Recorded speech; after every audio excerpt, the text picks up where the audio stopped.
Hello बच्चों, नमस्कार। कैसे हैं आप सभी। उम्मीद है कि आप लोग बहुत अच्छे होंगे। और जैसा कि हमने पिछला वीडियो में बताया कि हमारे बोर्ड एग्ज़ाम्स बहुत नज़दीक आ चुके हैं, तो उस हिसाब से हमें पेपर को किस प्रकार से मैनेज करना है, किस प्रकार से लिखना है और हमें कैसे पूरे के पूरे नंबर लाने की योजना बनानी है, ये सब उस वीडियो में मैंने बताया। आप अगर उस वीडियो को अभी तक न देखे हों तो डिस्क्रिप्शन में लिंक दे दिया गया है, आप उसे जाकर देख लें। और आज हम पढ़ने वाले हैं भौतिक विज्ञान का जो पहला चैप्टर हमारा है क्लास 12th का, वैद्युत आवेश एवं वैद्युत क्षेत्र, और उसका हम फास्ट ट्रैक रिवीजन आपके सामने आज करने वाले हैं। यानी इस चैप्टर में जितने भी टॉपिक्स हैं, जितने भी हेडिंग हैं, उसको हम क्रम वाइज सीरीज वाइज बताएंगे लिख करके, और कुछ न्यूमेरिकल्स को भी इस चैप्टर में जो इम्पोर्टेंट न्यूमेरिकल है, जो आंगिक प्रश्न है, उसे भी आपके सामने रखेंगे। तो ठीक है, बिना देर किए हुए हम लोग शुरू करते हैं। जैसे हमारे चैप्टर का नाम है वैद्युत आवेश एवं वैद्युत क्षेत्र, तो हम लोग पहले हेडिंग बना लेते हैं वैद्युत आवेश। ठीक, अब वैद्युत आवेश, ऐसा कोई बच्चा अभी तक नहीं होगा जिसे वैद्युत आवेश की परिभाषा न पता हो। यानी कक्षा 12 में जो बच्चा पढ़ रहा है और फिजिक्स पढ़ रहा है, उसे ये अवश्य ही पता होगा कि वैद्युत आवेश की परिभाषा क्या होती है। यानी हम कह सकते हैं कि वैद्युत आवेश द्रव्य का या किसी पदार्थ का वह गुण है जिसके कारण वह वैद्युत तथा चुंबकीय प्रभाव उत्पन्न करता है, जिसके कारण वह वैद्युत तथा चुंबकीय प्रभाव उत्पन्न करता है तथा उनका अनुभव करता है। यानी इस चीज को हम लिख लेंगे, इस परिभाषा को, वैद्युत आवेश द्रव्य का वह गुण है जो, या जिस पर लिख सकते हैं या जिसके कारण लिख सकते हैं, जिसके कारण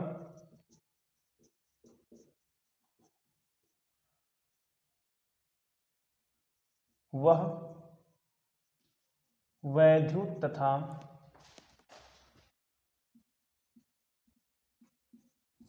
चुंबकीय प्रभाव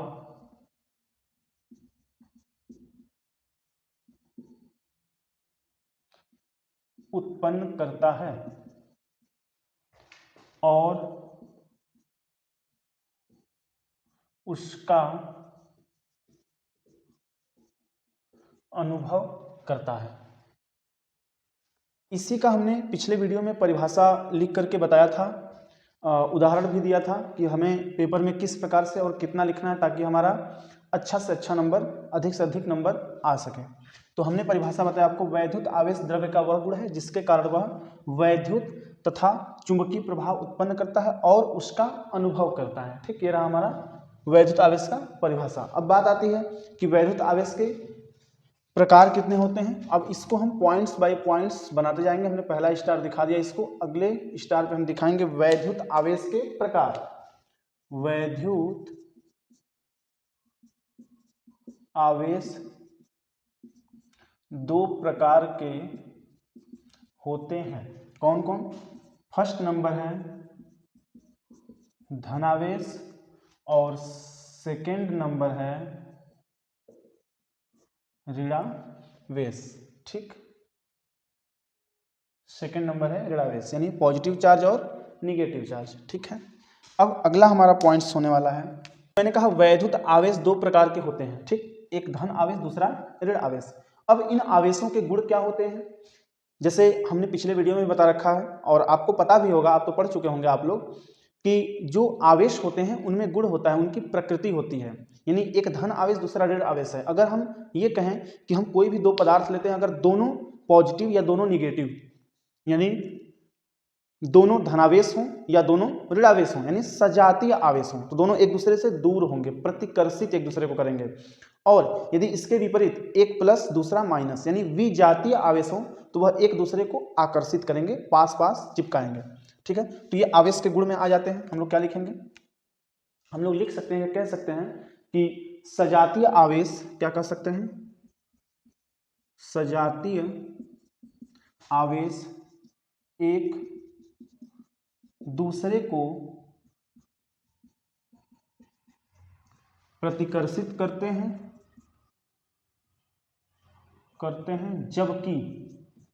जबकि सजातीय आवेश, सजातीय तो हो गया, विजातीय आवेश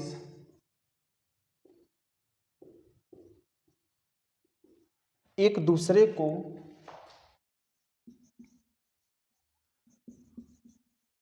आकर्षित करते हैं। ये आवेश के गुण या प्रकृति में आ सकते हैं, कह सकते हैं हमने। अब आगे हम बात कर लेते हैं आवेश का संरक्षण नियम। ये भी इंपॉर्टेंट आता है, इसे भी पॉइंट्स बनाते हैं। आवेश का संरक्षण नियम, यानी आवेश का संरक्षण ये कहता है कि आवेश न तो उत्पन्न किया जा सकता है और न ही नष्ट किया जा सकता है। यानी आवेश को न हम उत्पन्न कर सकते हैं और न ही उसे कभी भी नष्ट कर सकते हैं। तो क्या कर सकते हैं, उसे हम सदैव एक रूप से दूसरे रूप में या एक वस्तु से दूसरे वस्तु में ट्रांसफर कर सकते हैं, परिवर्तित कर सकते हैं। तो हम लिखेंगे आवेश न तो उत्पन्न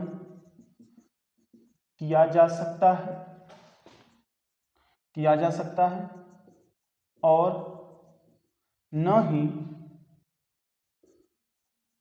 नष्ट किया जा सकता है, बल्कि उसे एक वस्तु से दूसरे वस्तु में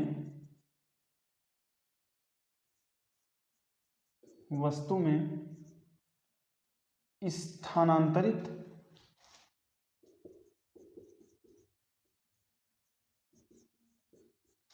किया जा सकता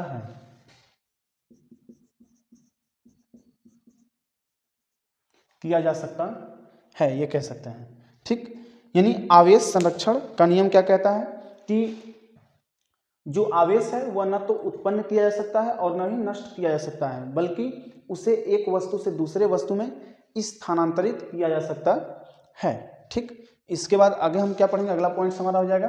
अब इसी आवेश संरक्षण के बाद ही आवेश के अलग अलग रूप होंगे। जैसे मुख्य गुणों की हम बात कर लेते हैं। मुख्य गुणों में एक मैंने लिखा है आपको, सजातीय आवेश एक दूसरे को प्रतिकर्षित करते हैं जबकि विजातीय आवेश एक दूसरे को आकर्षित करते हैं। अब इसी से रिलेटेड एक और आता है आवेश का क्वांटीकरण। पिछले वीडियो में भी मैंने बता रखा है, पढ़ा रखा है, हम केवल उसको हाईलाइट कर रहे हैं। आवेश का क्वांटीकरण, इसके लिए एक फार्मूला होता है कैपिटल Q बराबर प्लस माइनस NE, जहां Q क्या है, आवेश है, E क्या है, इलेक्ट्रॉन है, और N क्या है, इलेक्ट्रॉनों की संख्या है। जहां लिखेंगे, जहां N इक्वल टू 1, 2, 3, ... ऐसे ही चलता है, यानी ये नेचुरल नंबर, प्राकृतिक संख्याएं हैं। ठीक, आवेश के क्वांटीकरण के बाद अगला आता है वैद्युत क्षेत्र की तीव्रता। ठीक है, इसको भी देख लेते हैं। अगला हमारा स्टार्ट हो जाएगा वैद्युत क्षेत्र की तीव्रता।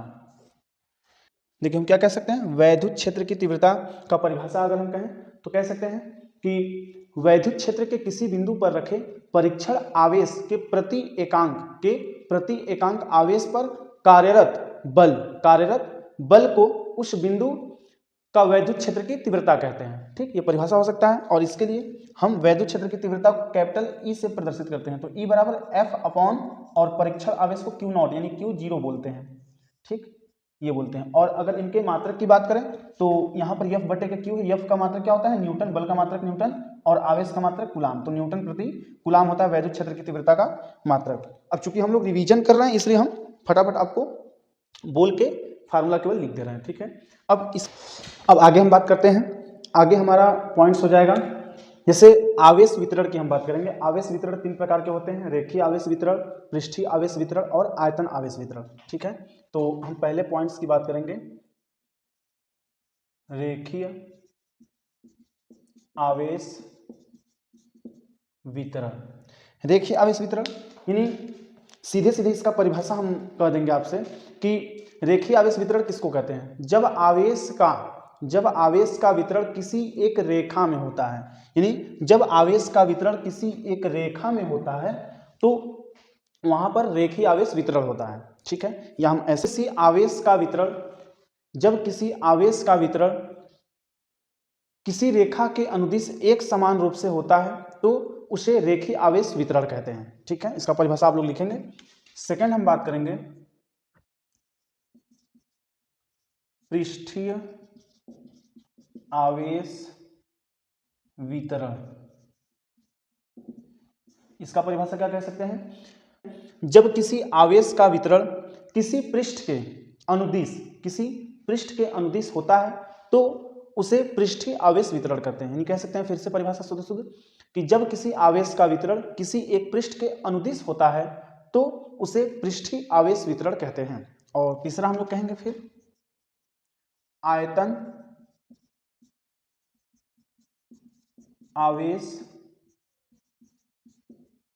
वितरण। आयतन आवेश वितरण, आयतन आवेश क्या होगा?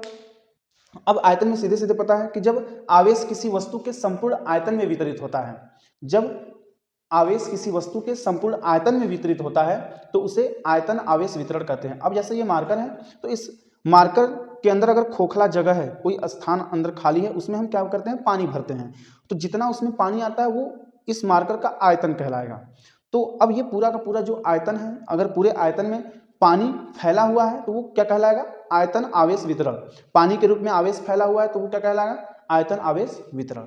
और इसी मार्कर के अगर ऊपर पृष्ठ पर ऊपर पूरा आवेश फैला हुआ है तो पृष्ठीय आवेश वितरण कहलाएगा।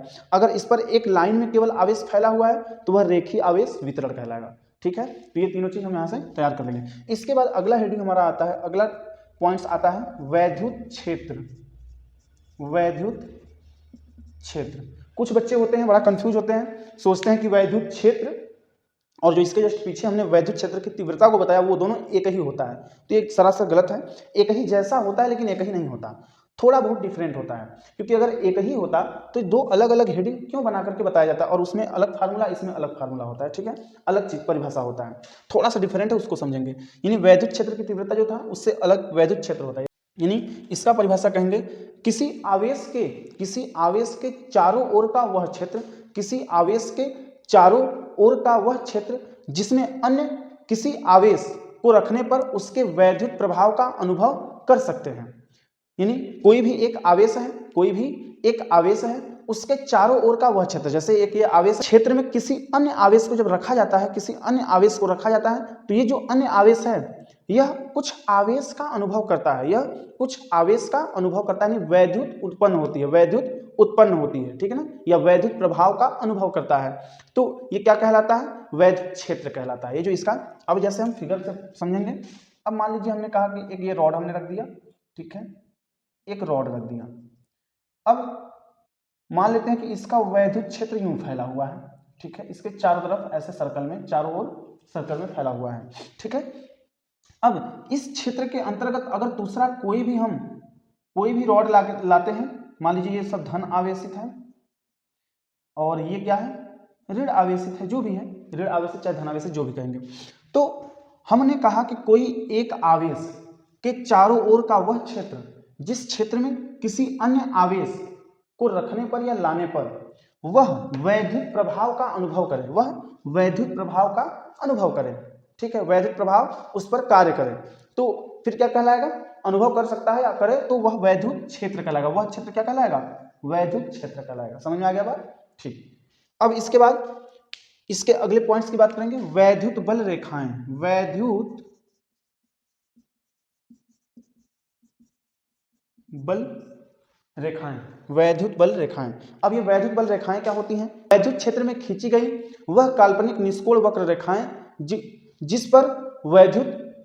जिस पर कोई स्वतंत्र रूप से या कोई स्वतंत्र धन परीक्षण आवेश गति करती है, वैद्युत बल रेखाएं कहलाती हैं। ठीक, इसका यह परिभाषा होगा वैद्युत बल रेखाओं का। ठीक है, अब इसके बाद हम इंपॉर्टेंट टॉपिक पढ़ने वाले हैं, कूलाम का नियम। ठीक, इसको यहीं पे हम लोग देख लेते हैं, कूलाम का नियम।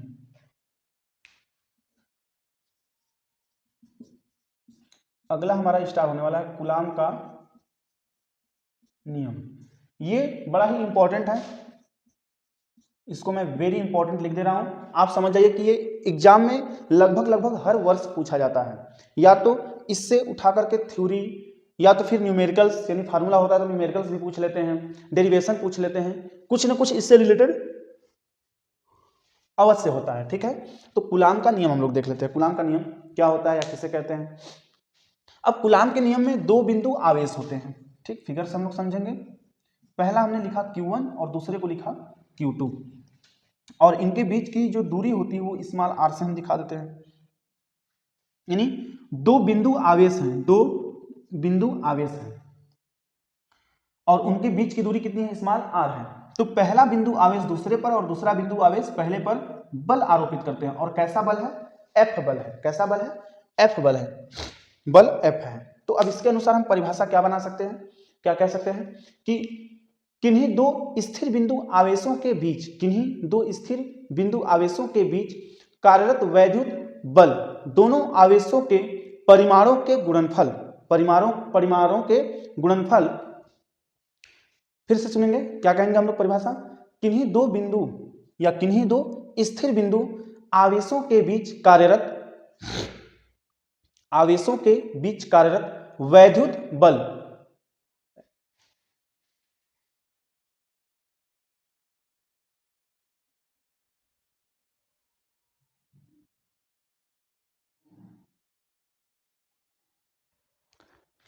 हाँ, क्या कहेंगे हम लोग कूलाम का नियम।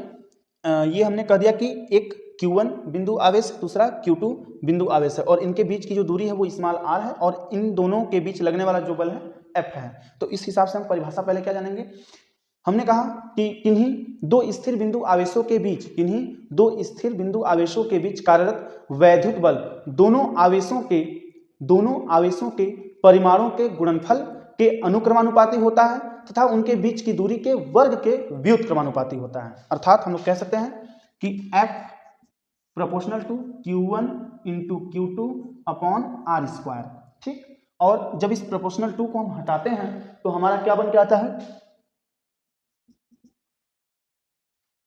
F बराबर 1/4πε0 Q1 Q2 upon R square.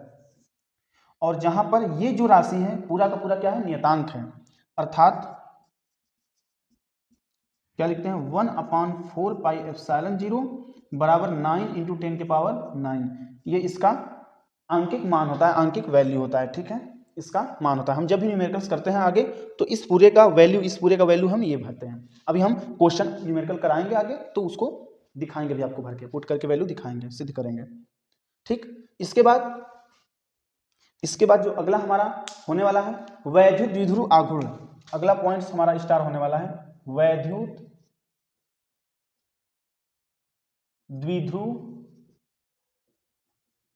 आघूर्ण। अब इसके लिए आप लोगों ने पढ़ा होगा वेक्टर सदिश के रूप में, vector P equal to Q into 2L। ठीक है, ये सदिश राशि, ये अदिश है, ये भी क्या है, L लंबाई जो है सदिश राशि है। ठीक, ये फार्मूला हमने लिख दिया वैद्युत द्विध्रुव आघूर्ण का। ठीक, फार्मूला से आपको याद आ गया होगा कि वैद्युत द्विध्रुव आघूर्ण क्या होता है, वेक्टर P बराबर Q इंटू 2L होता है। ये सदिश रूप में हमने लिख रखा है। ठीक, इसके बाद आगे हम कह सकते हैं कि अगला पॉइंट हमारा जो है एक समान वैद्युत क्षेत्र में स्थिर वैद्युत द्विध्रुव पर कार्यरत बलयुग्म का आघूर्ण। अगला पॉइंट हम क्या कह सकते हैं, क्या हमने कहा कि एक समान वैद्युत क्षेत्र में, क्या लिखेंगे, एक समान वैद्युत क्षेत्र में, एक समान वैद्युत क्षेत्र में स्थित वैद्युत द्विध्रुव, स्थित वैद्युत द्विध्रुव या वैद्युत द्विध्रुव पर कार्यरत बल युग्म का आघूर्ण, इसको टाउ से दिखाते हैं। टाउ क्यों होता है, टर्क्यू इंग्लिश में बोलते हैं टाउ। टाउ से प्रदर्शित करते हैं तो टाउ बराबर क्या हो जाएगा, EP sine theta, EP sine theta. और इसके मात्रक की बात करेंगे तो क्या हो जाएगा मात्रक, चलिए अभी मात्रक हम होल्ड करते हैं, मात्रक अभी मात्रक नहीं बताते हैं, मात्रक को अभी होल्ड रखते हैं, ठीक है। ऐसा नहीं कि मुझे नहीं आ रहा है, मात्रक मुझे पता है, अभी इस पर मैं जब क्वेश्चन कराऊंगा तो मैं आपको मात्रक जरूर बताऊंगा, जरूर लिखूंगा, ठीक। ये हो गया हमारा फार्मूला एक। इसके बाद एक और हेडिंग हमारा बन के आता है, एक और पॉइंट्स इसमें छूट रहा है जो बड़ा ही जरूरी है। हाँ, वो अक्षीय स्थिति और निरक्षीय स्थिति वाला, ठीक।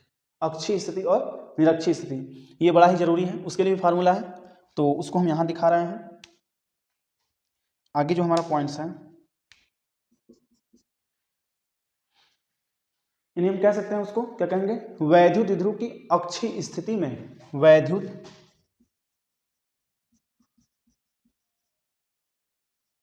द्विध्रुव की अक्षीय स्थिति में, अक्षीय स्थिति में फार्मूला क्या हो जाएगा, E बराबर 1/4 इंटू 2p बटे r स्क्वायर होता है।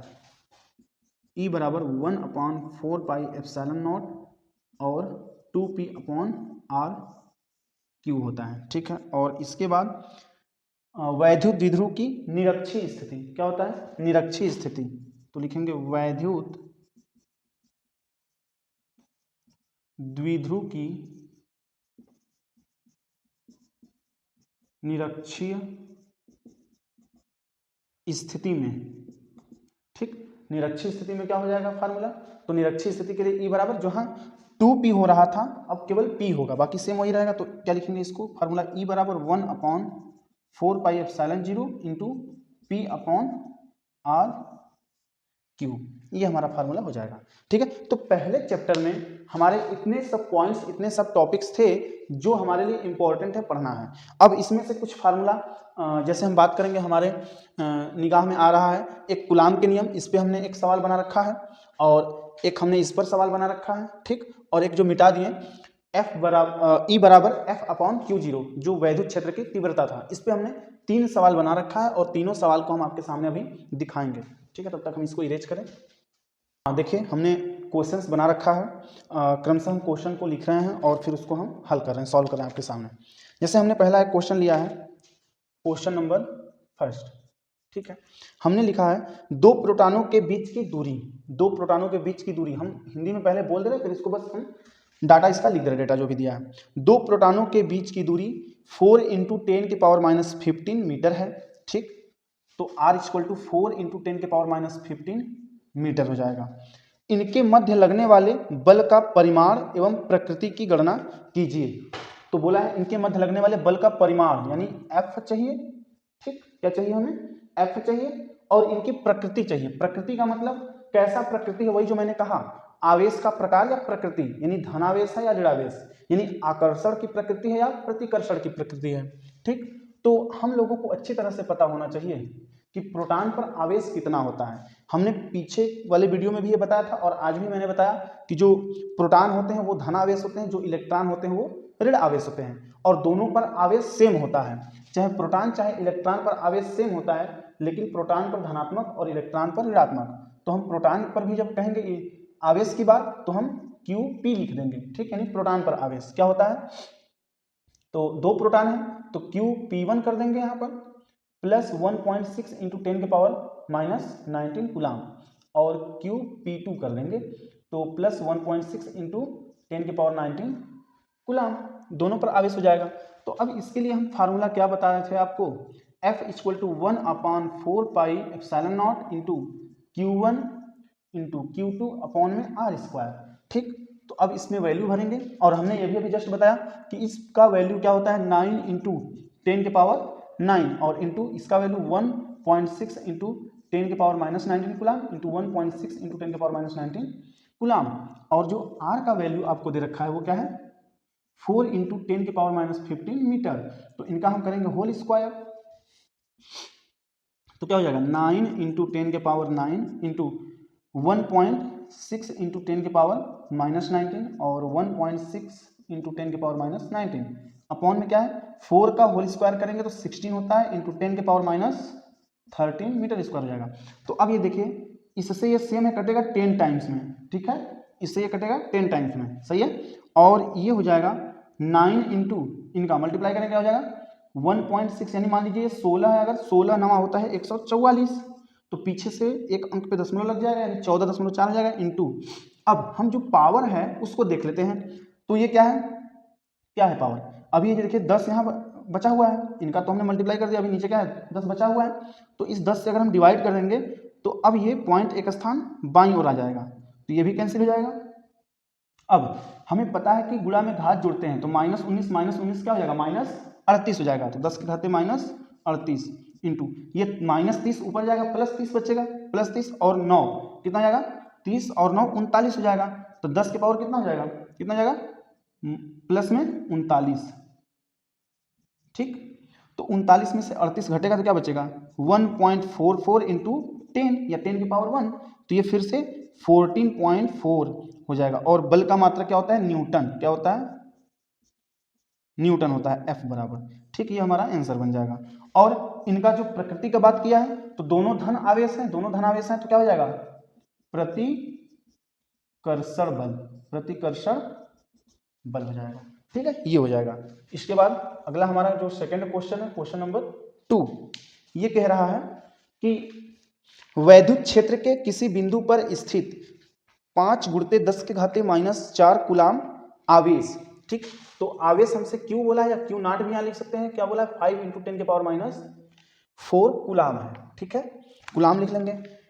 तो इस पर कह रहा है कि आवेश पर 2.25 न्यूटन का बल कार्य करता है, यानी F बराबर कितना है बल 2.25 न्यूटन, ठीक है, इतना बल कार्य करता है। तो उस बिंदु पर वैद्युत क्षेत्र की तीव्रता ज्ञात कीजिए, उस बिंदु पर वैद्युत क्षेत्र की तीव्रता अर्थात E ज्ञात कीजिए बोला है। तो हमें अच्छी तरह से पता है कि E बराबर F/Q या Q नॉट फार्मूला हमारे पास है, ठीक है, फार्मूला हमारे पास है, फार्मूला को हमेशा हम ऐसे घेर देंगे। अब हम इसका वैल्यू पुट करते हैं तो F का वैल्यू क्या है हमारे पास 2.25 न्यूटन अपॉन में हमारे पास ये क्या है 5 इंटू क्या है 10 के पावर -4। अब नीचे ऊपर देखिए 2.25 और नीचे क्या है 5 है, तो इससे अगर हम डिवाइड करते हैं E बराबर, तो पहले हम जानते हैं कि 10 के पावर जो -4 है इतना कूलाम, ये जाएगा ऊपर -4 जाएगा ऊपर तो क्या बनेगा +4, तो हम लिखते हैं 2.25 इंटू 10 के पावर 4 ऊपर ले जाकर इतना न्यूटन प्रति कूलाम और अपॉन में क्या बचेगा केवल 5। अब यदि हम अगर ये कह दें कि 5 का हमें डिवाइड इसमें करना, तो ये हमारा छोटा संख्या ये बड़ा संख्या है तो इसमें तो डिवाइड होगा नहीं, यहाँ से हम 10 का कर्ज लेकर यहाँ मल्टीप्लाई कर देते हैं, तो यहाँ हो जाएगा 22.5 अपॉन इंटू 10 के पावर 3 न्यूटन प्रति कूलाम। तो अब E बराबर फाइनली क्या बनेगा 5 चौके 20 होता है, ठीक, 2 कैरी और 5 फिर पॉइंट लगेगा 25 होगा, कितना बार में 5 बार में इंटू 10 के पावर 3 न्यूटन प्रति कूलाम, इसका यूनिट हो गया, मात्रक हो गया, बड़ा इजी था, ठीक। इसी प्रकार से एक और क्वेश्चन हमने ले रखा है, उसको भी हम बता दे रहे हैं आप। चलिए क्वेश्चन नंबर 3 देखते हैं। हमने एक क्वेश्चन लिया फिर से 2 न्यूटन प्रति कूलाम के वैद्युत क्षेत्र को हम E से दिखाते हैं, E बराबर 2 न्यूटन प्रति कूलाम दे रखा है क्वेश्चन में कि वैद्युत क्षेत्र से 30 डिग्री के कोण पर, कितना का कोण है भैया थीटा से कोण दिखाते हैं 30 डिग्री का है, 30 डिग्री का है, ठीक है। और करक कोण पर 1 कूलाम इंटू मीटर आघूर्ण का एक वैद्युत द्विध्रुव रखा गया है। अभी मैंने पढ़ा है कि वैद्युत द्विध्रुव आघूर्ण किससे दिखाते हैं P से, ठीक। ये कितना है 1 कूलाम इंटू मीटर, क्या है कूलाम इंटू मीटर। तो द्विध्रुव पर लगने वाले बल युग्म की गणना कीजिए, बल युग्म की गणना कीजिए अर्थात टाउ का मान ज्ञात कीजिए। तो हमने अभी भी फार्मूला आपको बताया कि टाउ बराबर PE या EP साइन थीटा कहते हैं, फार्मूला ये होता है। तो हमें टाउ तो चाहिए ही, टाउ हमें क्या हुई चाहिए भैया, टाउ का हमें जरूरत है। और P का वैल्यू कितना दे रखा है 1 इंटू E का वैल्यू है 2, ठीक, इंटू साइन थीटा का वैल्यू कितना है 30 डिग्री, तो 2 1 जा 2 इंटू साइन 30 का वैल्यू कितना था 1/2 से 2 कैंसिल, तो टाउ का वैल्यू कितना आ गया 1 आ गया, टाउ का वैल्यू 1। लेकिन टाउ का मात्रक, टाउ का मात्रक क्या होता है ये तो मुझे भी नहीं पता, हमने आपको बताया तो पीछे नहीं, हमने होल्ड रखा था। तो इसका मात्रक होता है न्यूटन इंटू मीटर। क्या होता है? न्यूटन इंटू मीटर होता है। ये कैसे होता है? अब देखें यहाँ पर पीई यानी इन दोनों का मल्टीप्लाई हुआ है, तो अगर हम पी का कूलाम इंटू मीटर लिख रहे हैं और इंटू न्यूटन प्रति कूलाम लिख रहे हैं, तो कूलाम से कूलाम कैंसिल और न्यूटन इंटू मीटर हमारा बच गया। तो इस तरह से हम इसका मात्रक बना लेंगे। ठीक है, तो आज के लिए बस इतना ही। हमें लगता है कि फास्ट ट्रैक रिवीजन में हमने बड़ा ही आसानी से धीरे धीरे आपको संभवतः सभी चीज़ों को बताने का प्रयास किया है। अगर फिर भी अगर आपको कुछ डाउट्स रह जाते हैं तो आप डिटेल्स में जहाँ से भी पढ़े हों उसको थोड़ा सा एक बार बेसिक से रिवीजन करें, बहुत अच्छे से पढ़ें। अभी टाइम काफ़ी है, ज़्यादा टाइम है, अभी भी आप चाहेंगे तो शुरू से रिवीजन कर सकते हैं। कोई भी बच्चा अगर चाहेगा तो रिवीजन कर सकता है, बिल्कुल डरना नहीं है। बोर्ड एग्जाम्स आप लोग पिछली बार कक्षा 10 में दे चुके हैं, ये दूसरी बार है आपका 12th में एग्जाम, तो डरने की घबराने की कोई बात नहीं। हाँ, लेकिन थोड़ा सा चिंतन जरूर करना है, उसके लिए चिंतित रहना है, पढ़ते रहना है और हर चीज़ों को बेसिक से तैयार करते रहना है। ठीक है, तो आज के लिए बस इतना ही। धन्यवाद। और हमारे वीडियो को अधिक से अधिक लोगों में शेयर कीजिए और अभी तक सब्सक्राइब न किए हों आप हमारे चैनल को तो सब्सक्राइब कीजिए और सपोर्ट कीजिए। धन्यवाद।